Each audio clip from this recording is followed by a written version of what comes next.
VRD nation के इस Hindi channel में आपका स्वागत है। आज के वीडियो में हम एक काफ़ी इंटरेस्टिंग सवाल का जवाब देंगे और ये सवाल मैं देखता हूँ कि बहुत सारे जो नए लोग हैं, मार्केट में नए आते हैं, नए इन्वेस्टर्स हैं जो इन्वेस्ट करना चाहते हैं, तो ये सवाल उनके जहन में कई बार आता है। तो इस बहुत ही इंपॉर्टेंट सवाल का जवाब हम इस वीडियो में देंगे। तो चलिए मैं आपसे एक बहुत ही सिंपल सा सवाल पूछता हूँ कि आज की डेट में आइडिया कंपनी का शेयर 10 रुपये में बिक रहा है और एमआरएफ कंपनी का शेयर जो है वो 66,000 रुपीज़ में बिक रहा है। तो सवाल ये है कि इन दोनों शेयर्स में से ज़्यादा महंगा शेयर कौन सा है। अब जाहिर सी बात है कि आइडिया का जो स्टॉक है काफ़ी सस्ता दिख रहा है, 10 रुपये का है, लेकिन आपको ये भी अंदाज़ा लग गया होगा कि भाई ये सवाल इतना स्ट्रेट फॉरवर्ड नहीं हो सकता, इसमें कुछ ना कुछ और कॉम्प्लिकेशंस हैं, तो अदरवाइज़ हम इस टॉपिक पे वीडियो क्यों बनाते, राइट। तो घूम फिर के बात यहाँ पे आ जाती है कि प्राइस के अलावा भी एक ऐसी चीज़ है जिस पे हमको ध्यान देना चाहिए, ये पता लगाने के लिए कि कौन सा शेयर महंगा है और कौन सा शेयर सस्ता है। तो वो चीज़ क्या है, किस चीज़ पे हमको ध्यान देना चाहिए। तो इस चीज़ को मैं आपको एक एग्जांपल को लेकर के समझाता हूँ। तो मान लेते हैं कि आप जो है एक कार ख़रीदना चाहते हैं और आप जब मार्केट में जाते हैं तो आपको दो ऑप्शंस मिलते हैं, कार एक्स और कार वाई। कार एक्स जो है आपको 5 लाख रुपए में मिल रही है और कार वाई जो है आपको 10 लाख रुपए में मिल रही है। तो मान लेते हैं कि ये दोनों कार जो है आपके बजट के अंदर आती हैं, तो बजट प्रॉब्लम नहीं है।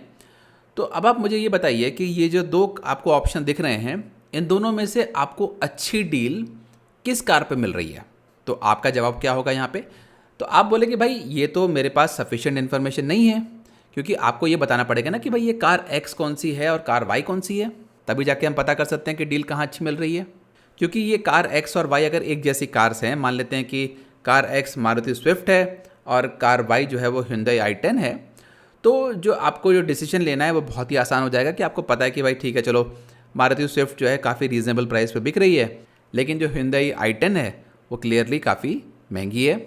लेकिन अगर इसी एग्जाम्पल में हम कार वाई को Hyundai i10 के बजाय फरारी बना देते हैं, तब आप क्या करेंगे। तब आप क्या 5 लाख रुपए में मारुति स्विफ्ट खरीदेंगे या फिर आप 10 लाख रुपए में एक फरारी खरीदेंगे। भाई डेफिनेटली आप फरारी खरीदेंगे, क्योंकि करोड़ों रुपए की कार आपको सिर्फ 10 लाख रुपए में मिल रही है।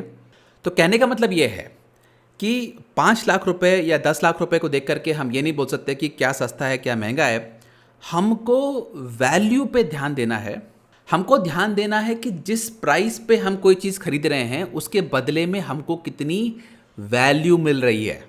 बस यही जो लॉजिक है हम स्टॉक मार्केट में भी लगा सकते हैं और हम ये बोल सकते हैं कि भाई कोई भी अगर आप दो कंपनीज़ को कंपेयर कर रहे हो तो उनके शेयर प्राइसेस को देख करके आप ये नहीं बोल सकते हो कि कौन सी कंपनी सस्ती है, कौन सी कंपनी महंगी है। और किसी भी कंपनी की जो रियल वैल्यू होती है वो डिपेंड करती है कि उस कंपनी के कितने प्रॉफिट्स हैं और आगे जा कर के उस कंपनी के फ्यूचर प्रॉस्पेक्ट्स कैसे दिखते हैं।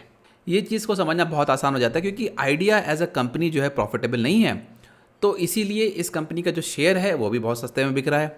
और इसी के कंपैरिजन में अगर आप एमआरएफ की बात करते हैं तो एमआरएफ एक बड़ी कंपनी है, एक प्रॉफिटेबल कंपनी है, उसने इन्वेस्टर्स का पैसा पिछले कई सालों में काफ़ी बढ़ाया है, तो इन्वेस्टर्स को ज़्यादा कॉन्फिडेंस है एमआरएफ एज अ कंपनी में, और इसीलिए इन्वेस्टर्स जो हैं एमआरएफ के शेयर को महंगे प्राइस पे खरीदने के लिए भी तैयार हैं।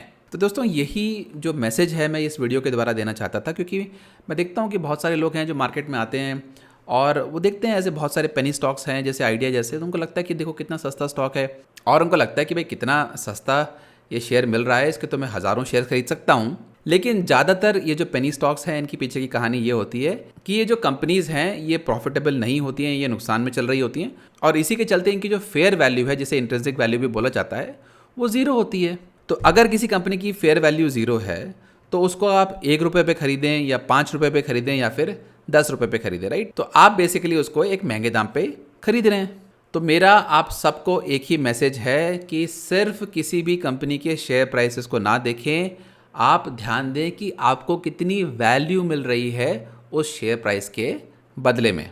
और जितने भी आपको ये पेनी स्टॉक्स दिखते हैं 1 रुपये के, 2 रुपये के, 3 रुपये के, आप इस कार को देखिए, ज़्यादातर वो पेनी स्टॉक्स इस कार की तरह हैं, ना तो ये कार चलती है ना तो इस कार की कोई वैल्यू है। अब इस कार के बदले में अगर आप 5 रुपये दें, 10 रुपये दें, 100 रुपये दें, 1000 रुपये दें, आप बेसिकली वो पैसा पानी में फेंक रहे हैं। तो मैं उम्मीद करता हूँ कि आप मेरे इस मैसेज को ध्यान देंगे और किसी भी स्टॉक को खरीदने के पहले एक अच्छी वैल्यू बेस्ड एनालिसिस ज़रूर करेंगे।